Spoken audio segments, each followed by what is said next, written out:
નવસારીના વાંસદામાં યોજાયેલા ખાતમુહૂર્ત અને લોકાર્પણ કાર્યક્રમમાં સાંસદ ધવલ પટેલે નામ લીધા વગર કોંગ્રેસના ધારાસભ્ય અનંત પટેલ પર કર્યા શાબ્દિક પ્રહાર। પાર તાપી રિવર લિંક પ્રોજેક્ટ બંધ કરવા મુદ્દે સાંસદ ધવલ પટેલે શાબ્દિક પ્રહાર કરતા અનંત પટેલને ડંફાસ મારવાનું બંધ કરવાની વાત કરી। સાથે જ કહ્યું કે ધારાસભ્ય પોતાના ગામ ઉનાઈમાં પાણીની ટાંકી તો બનાવી નથી શકતા। જે વિસ્તારમાં રહે છે ત્યાં ચોમાસામાં પાણી ભરાઈ જાય છે, તે પાણીનો નિકાલ તો નથી કરાવી શકતા। पहला वरसादी पानी निकाल की बात करो, पछी डंफास मारजो। કેમ કે છે પાર Tapi Narmada river link project ને બંધ કરાવી દીધો, આ બંધ કરાવી દીધું, આ વિકાસનું કામ કરી દીધું। ભાઈ તું ઉનાઈમાં તું ખાલી પાણીની ટાંકી તો લાવી નથી શકતો અને વાત કરે છે કે પાર તાપી રિવર લિંક ટાંકીની વાત પણ જવા દો।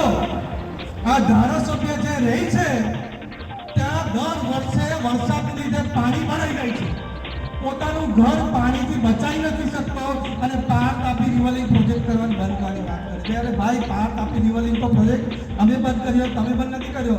સૌથી પહેલા કોઈ ધારાસભ્ય હોય તો પહેલા તારા ઘરમાં જે પાણી ઘૂસે છે બંધ કરી દે, પછી બધી દરખાસ્તની વાત કરે।